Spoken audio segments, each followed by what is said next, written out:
Coucou tout le monde, j'espère que vous allez bien. Petit récap pour celles et ceux qui n'ont pas encore vu les précédentes vidéos. Pendant plusieurs mois, je voyage à travers la France, l'Espagne et le Portugal. Après avoir longé toute la côte ouest de la France et le nord de l'Espagne, je suis arrivée au Portugal. Et pour cette 14e étape, je suis à Porto, la ville au 6 ponts. J'ai tellement entendu parler de Porto, j'ai hâte de découvrir cette ville. C'est la première fois que je viens au Portugal. Il a déjà fallu que je m'adapte au changement d'heure parce que je recule d'une heure alors que je commençais juste à m'adapter aux journées en Espagne. Puis ensuite, j'ai découvert le portugais. Donc jusqu'à maintenant, je connaissais un seul mot et je me suis vite rendu compte que je l'utilisais mal. Obrigado, qui veut dire merci en portugais, s'accorde en genre. Donc on dit obrigado quand on est un homme et obrigada quand on est une femme. Sauf que les premiers jours à Porto, je disais obrigado à tout le monde. Fallait voir la tête des vendeurs à chaque fois que je disais ça. Je comprenais pas pourquoi ils me regardaient bizarrement, mais au final, j'ai vite compris. Après 1 mois et demi à bourlinguer à droite à gauche, je me pose à Porto pour presque 2 semaines. Je séjourne 1 semaine dans un appart au nord de la ville, puis le reste de mon séjour dans une auberge de jeunesse en plein centre-ville, pour rester un peu dans mon budget. Je commence par découvrir la ville en descendant la rue Sainte-Catherine, la fameuse rue du shopping. J'y découvre la chapelle des âmes. Ses façades sont entièrement recouvertes d'azulejos. Alors je vous dis direct, la prononciation portugaise ça va être très compliqué, donc soyez indulgents dès que je prononce un petit nom. C'est pas facile. Un peu plus loin, j'arrive à la gare de São Bento. Ce n'est pas juste un espace pour les voyageurs en transit, c'est aussi une œuvre d'art. Construit au début du XXe siècle, son hall est décoré de 20 000 azulejos. Ce sont des petits carreaux de faïence. Ces décors racontent des moments historiques du Portugal à travers les siècles. Je continue ensuite ma balade jusqu'au centre historique de Porto. J'adore les façades colorées des maisons, un peu délavées par le temps qui donnent ce charme particulier à la ville. J'arrive face à la cathédrale, la Sé do Porto. Construite au XIIe siècle, elle a été modifiée plusieurs fois au fil des années, mais elle reste quand même l'un des plus vieux monuments de la ville. Depuis la place de la cathédrale, le panorama est magnifique. Au loin, j'aperçois la tour d'éclair qui s'élève au-dessus de la ville. Je me perds ensuite dans les ruelles étroites entre les pots de fleurs et les escaliers qui n'en finissent plus. Je grimpe jusqu'au belvédère de Vitória. C'est l'un des meilleurs points de vue pour admirer la ville. D'ici, je peux apercevoir la cathédrale, l'église Saint-Laurent, le pont Louis Ier et le fleuve Douro.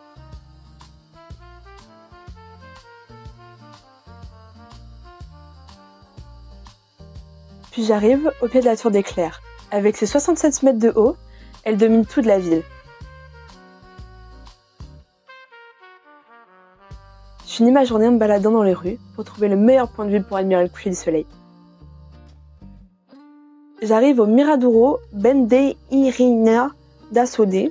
Voilà un exemple catastrophique de mon portugais. Donc j'arrive sur ce mirador, c'est magnifique, les couleurs du ciel sont spectaculaires.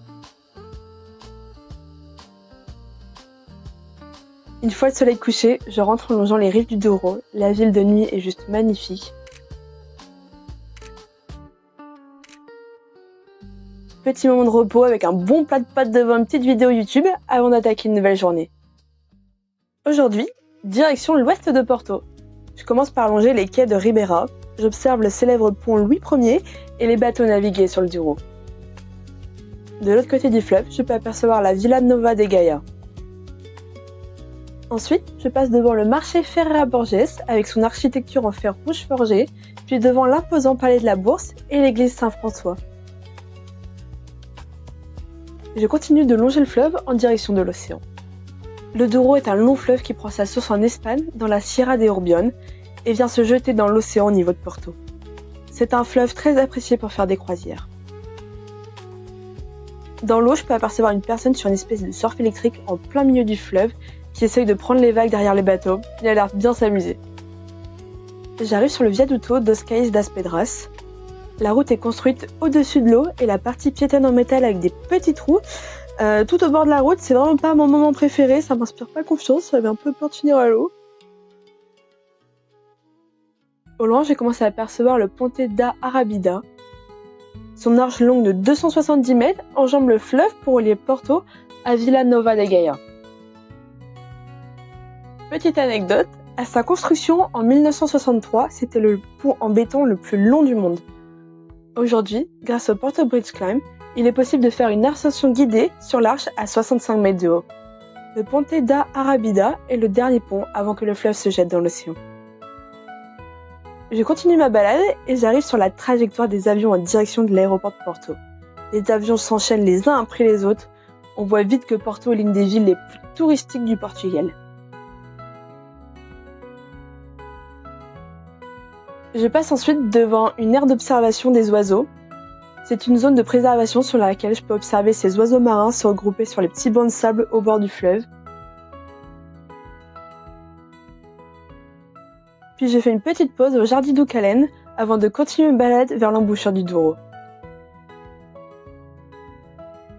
J'arrive au niveau d'un immense banc installé au bord de l'océan. J'en profite pour m'arrêter prendre des photos et m'allonger un peu au soleil. Un goéland vient même me tenir compagnie.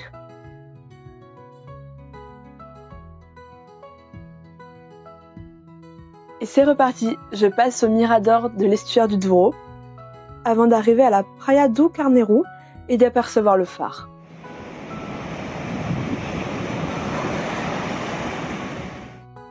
Après avoir longé tout le fleuve, je suis enfin arrivée à l'océan. Les vagues se déchaînent et le vent souffle bruyamment.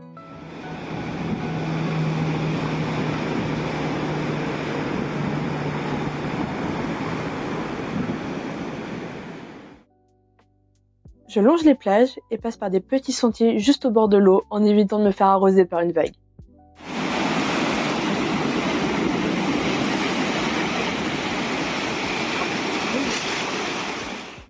J'arrive finalement à la pergola d'Anevogild.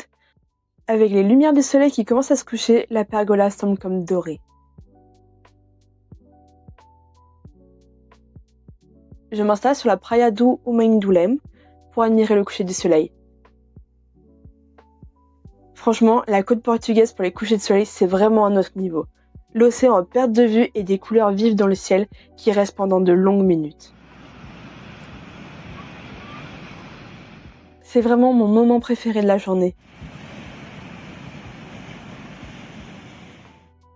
Il y a des centaines de goélands dans le ciel. J'ai l'impression qu'il y en a encore plus ici qu'en Bretagne. Peut-être que le nombre de goélands est proportionnel au nombre d'habitants, finalement. Une nouvelle journée magnifique qui s'achève.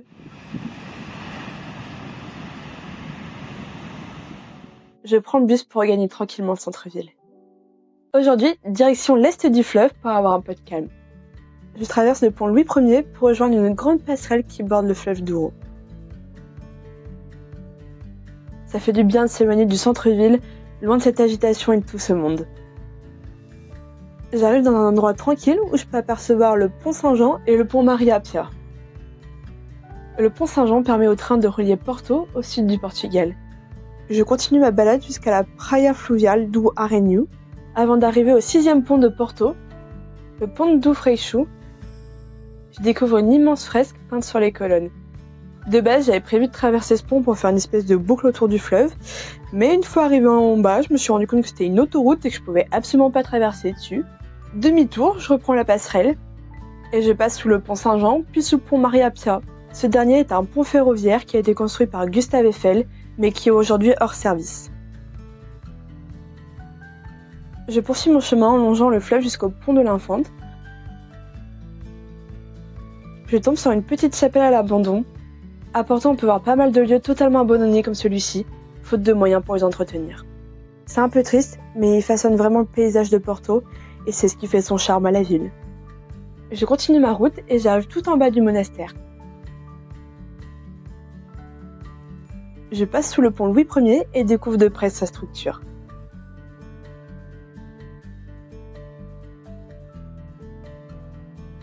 Je remonte les petites ruelles jusqu'au mirador du téléphérique pour admirer le coucher du soleil. Il y a encore plein d'oiseaux qui virevolent dans le ciel. C'est vraiment impressionnant à voir.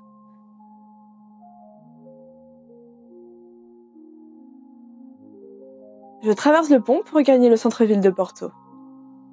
Encore une nouvelle journée qui s'achève avec un beau coucher de soleil. Une fois la nuit tombée, je me rends au fameux McDo le plus beau du monde. J'en ai tellement entendu parler, je me suis dit je vais faire un petit tour. Bon, certes, le lieu reste joli, c'est l'ancien Imperial Café. Il y a des lustres au plafond et des petits vitraux, mais ça reste un McDo quoi. Aujourd'hui, je traverse le pont direction Vila Nova de Gaia. Au début, je pensais que c'était toujours Porto, mais je me suis vite rendu compte que c'était une ville bien distincte qui faisait partie de l'agglomération de Porto. Depuis le pont, j'ai une superbe vue sur toute la ville. D'un côté, je vois les quartiers touristiques avec toutes ces maisons colorées et le téléphérique qui descend vers le quai. Et de l'autre, le monastère et le pont de l'Infante. Je monte au Miraduro da Serra do Pilar, juste devant l'église du monastère.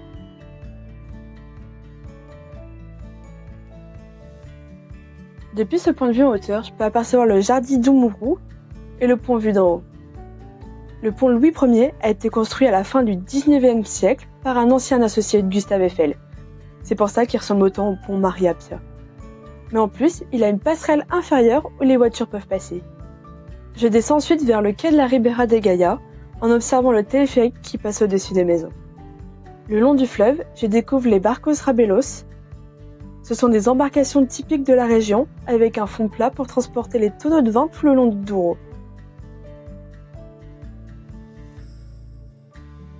En me baladant le long du quai, je m'arrête quelques instants pour découvrir les impressionnantes boutiques touristiques. L'une vend des boîtes de sardines en conserve, personnalisées avec les années de naissance. Il y en a des milliers, ils recouvrent tous les murs de la boutique.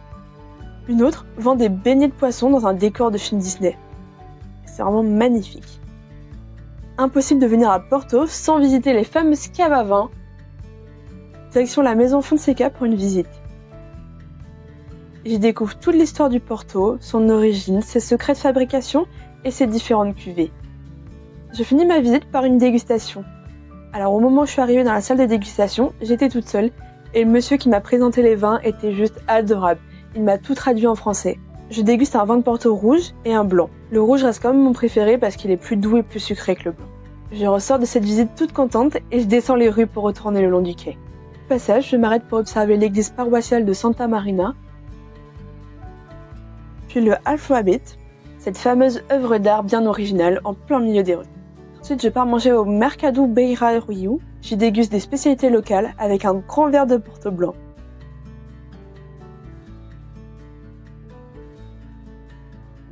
Pour le dessert, je m'installe au bord des quais pour manger des chichis avec un petit verre de sangria. La vie est douce et belle à Porto. Pour finir ma journée, je traverse le pont pour retourner sur la rive de Porto. J'ai repéré un super spot pour voir le coucher du soleil. Je longe une nouvelle fois tout le fleuve jusqu'à l'estuaire. Je m'installe au bord de l'eau et profite de la vue.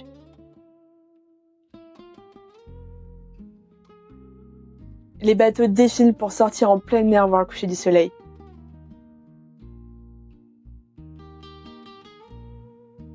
Les couleurs sont juste incroyables. Ce soir, le ciel est totalement orange. Je prends de superbes photos.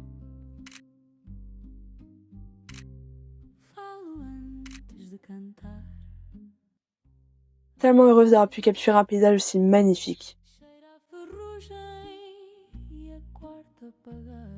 Et c'est déjà la fin de mon séjour à Porto.